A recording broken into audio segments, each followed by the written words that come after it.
Okay, so here's an update battle on the Samsung Galaxy Tab S7 FE versus its own sibling, the newest Samsung Galaxy Tab S9 FE, which also happens to be the successor to this guy here.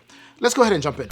First things first, the reason I'm making another battle video between these two tablets is because I still see a lot of new comments indicating that many people didn't watch the previous video where I was pitting these two against each other. So we are going to do more of a review, an update of a battle video between these two 3 months later, because remember, I did make the previous video when this guy dropped here. So let's go ahead and quickly fly through it. Of course, the Samsung Galaxy Tab S9 FE here is the newest. It comes loaded with quite a few upgrades compared to the Tab S7 FE, but still, there are things about the Tab S7 FE that should make you think twice about pulling the trigger on either one. Let's go ahead and start off with the Tab S9 FE here. Of course, the display here is a smaller display, as you can tell right there, and that is because there is a bigger brother, the Tab S9 FE Plus, in case you were not aware. Anyway, so the display itself has been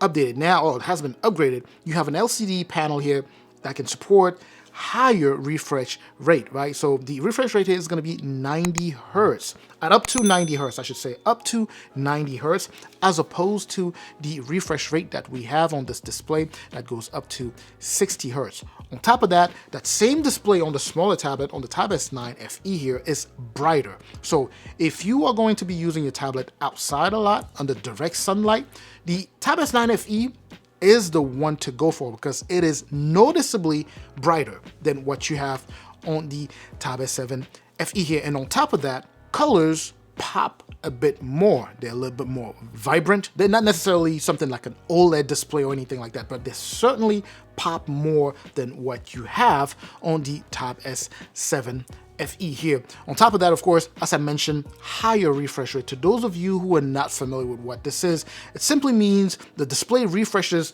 more times than it does on the Tab S7 FE, which essentially leads for a smoother experience. Things flow a bit more smoothly than they do on the S7 FE, I should say, right? So whether you're scrolling or watching a movie or playing games, you know, where of course applicable on games, it would flow better. It's buttery smooth here.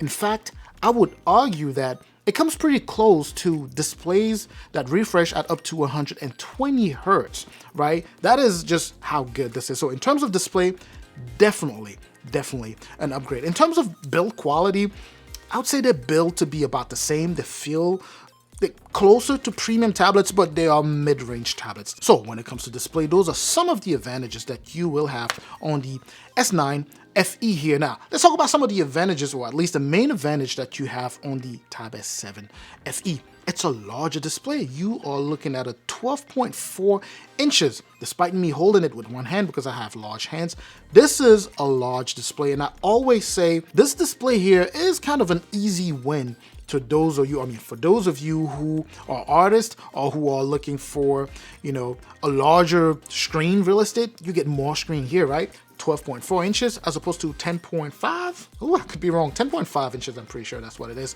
right? So the display here, the display size is better.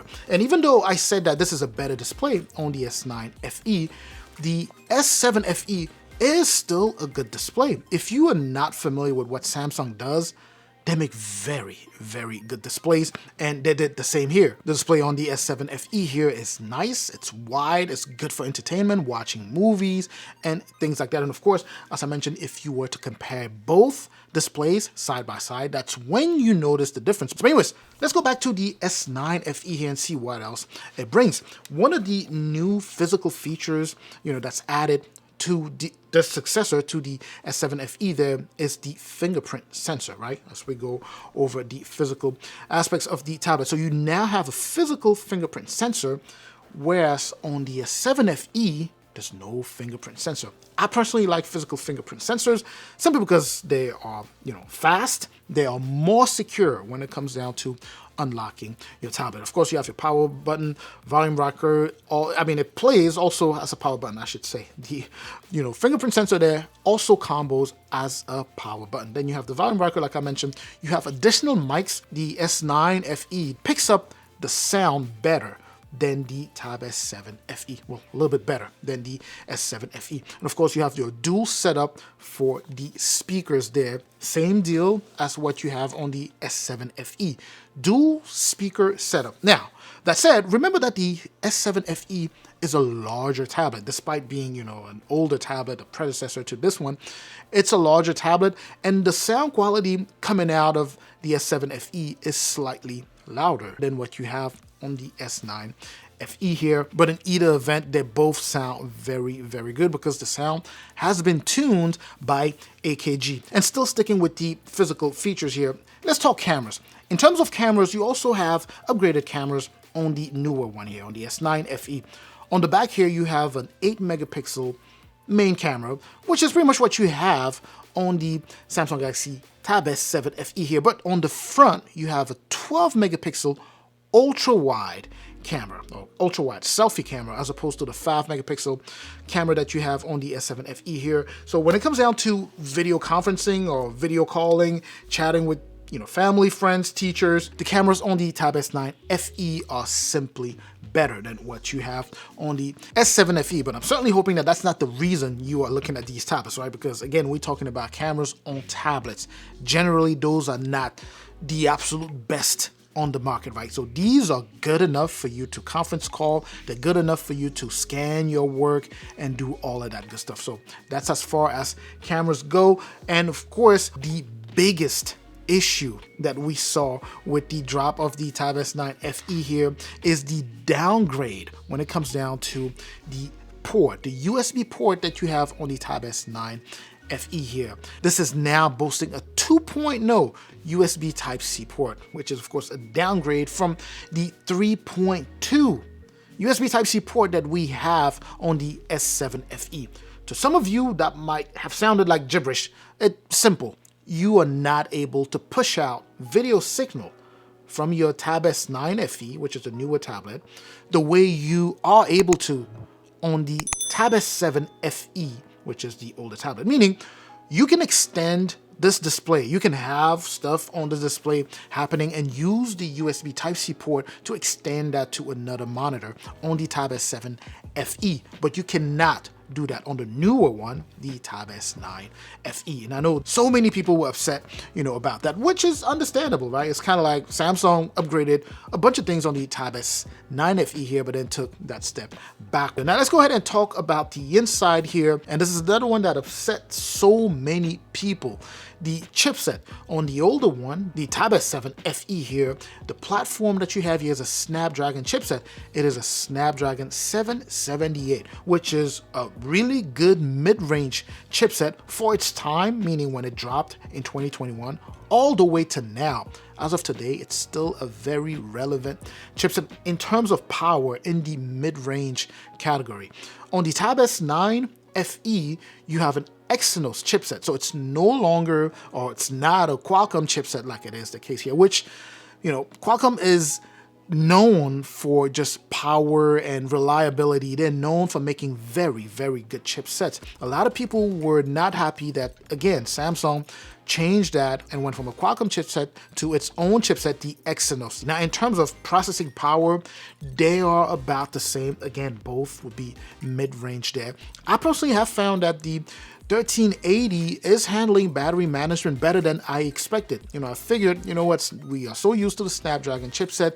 It does so well with battery and heat management and all that good stuff. But it's good to see that it's managing battery, better than I thought. Although I'm encountering a little bit of warmth here with the Tab S9 FE, but that's going to be a topic for a whole other video there. Now, in terms of optimization, when it comes down to how optimized that platform is or that chipset is with this tablet, I personally think that everything has been built and optimized better on the Tab S9 FE here than they are on the Tab S7 FE. And of course, I'm talking considering the time, because when the S7 dropped, obviously it was pretty well optimized. So when it comes down to choosing one in terms of just power, processing and management, and resources allocation, all of that good stuff, I would still say that the 1380 or the Tab S9 FE here is handling things a bit better than the S7 FE. But then again, the S7 FE, I've had this guy here for about 2 years. Now, moving on to the next specs here, the Tab S9 FE here will come with a base internal storage of 128 gigs. So 128 gigs of internal storage along with 6 gigs of RAM. If you were to go for the next config, which is 256 gigs of internal storage, you will get 8 gigs of RAM, so an additional 2 gigs of RAM. The S7 FE starts off with 64 gigs of internal storage, so that's half what you have with the S9 FE here, and you get 4 gigs of RAM with the S7 FE, and I believe you can upgrade, you can go up to 6 gigs of RAM. So again, when it comes down to multitasking and having things run in the background, the S9 FE, in my humble experience, seems to manage those things better. Of course, because of the specs, right? And of course, keep in mind also that the internal storage on either one of these two, even though on the S7 FE it starts at 64 gigs, you have the ability to expand that up to 1 terabyte using a micro SD card. And you can do the same on the S9 FE. It starts with 128 gigs, which is good base internal storage. And then you have the ability to expand that to up to 1 terabyte as well, just like it is the case here. Now let's go ahead and move on to battery. In terms of battery life, I mean, it's not a fair comparison. I've had the S7 FE for almost 2 years, so I find myself charging it a little bit more than what I did when it was still brand new. I mean, battery's still pretty good on here, right? But we have to think about the fact that, battery size is already different. On the S7 FE, you're looking at 10,090 milliamp as opposed to 8,000 milliamp, I believe, on the S9 FE here, which is a smaller tablet, but I can tell you that the S9 FE could definitely last a day, which is why I was praising, the chipset battery management earlier, right? So it does pretty well with battery. I'm a, power user. You may be a power user, but your usage is probably different than mine. So I'm going to say that it's going to be subjective, but you should expect at least a full day use on either one of these two tablets if you were to go ahead and grab it. Now, next year is going to be the S Pen. Either one of these two tablets will support the Samsung S Pen. It's actually interchangeable. So if you were to take the S9 FE S Pen, you can use that on the S7 FE S Pen and vice versa. Nothing particularly new. Even in terms of latency, it is expected that the S9 FE here might be a tiny bit faster, because of refresh and all that good stuff. But I failed to see the difference, to the naked eye. You don't really see it like that. If you pay very close attention, you may be able to see it. But for regular Joe, regular users, you don't really see that. So it works well. I'm not going to dive into that because we've covered that stylus before. So let's go ahead and move on to the next thing. Well, let's say 2 more things before we go ahead and close on this video. One of the newest upgrade, which is something that you don't really expect to see on a device like a tablet, is the fact that the Tab S9 FE is water resistant. I've done some water test here. If you haven't watched that, make sure to hit the tab on the channel, video tab on the channel, and go ahead and watch that video. So the Tab S9 FE is water resistant, and of course, Tab S7 FE is not. The one last thing that I want to say here before we close is that the S9 FE is going to be supported longer, right? Up to 4 years, whereas the S7 FE, we're coming pretty close towards the end of the support from Samsung. But of course, you can still use your tablet even beyond that, right? I want to stop there, not because those are the only differences. I want to stop there because those are some of the core differences that I wanted to highlight in case you are currently in the market for either one of these two, and because I think those are very important if you are trying to buy either one of these two tablets. There are other things that we can highlight, but if you haven't done so already, go ahead and watch the initial battle video that I made between these two. You may get even more details in that video. Now keep in mind also that the Tab S7 FE here has been around for about 2 years, so you should be able to find this at a discounted price. Do not buy this at the full price. Instead, if you're just interested in that large screen, you could go for the Tab S8 Plus or the Samsung Galaxy Tab S9 FE Plus at the discounted price. So don't go for the S7 FE here at $530, whatever price that crazy price that they had at the beginning. I'm gonna have some links in the description. Make sure to hit those links if you're currently in the market for either one of these two and see what the current discount is. And let me say this just to make sure that I'm clear. I still recommend the Samsung Galaxy Tab S9 FE because it's a newer tablet along with the longer support and all of the other stuff that I've covered there. The S7 FE does still have a crowd out there. Of course, this is, to those of you looking for a large tablet, on a budget, this would be a very nice pickup. Artists who are looking for a larger screen real estate, this would be a nice pickup, right? So it all depends on what you are looking for. You really need to sit down and figure out, what am I looking for in a tablet before you go ahead and pull the trigger on either one of these two. I'm certainly hoping that this is informative, right? If you have any additional questions, make sure to put those in the comment section where I will catch you. Make sure to share this video with anyone that you know would be interested, and make sure, of course, to like and subscribe if you haven't done so already. Make sure to hit both the like and the subscribe button there. I truly appreciate that. I'm going to catch you in the next video. Up until that next video, of course, as always, stay safe out there.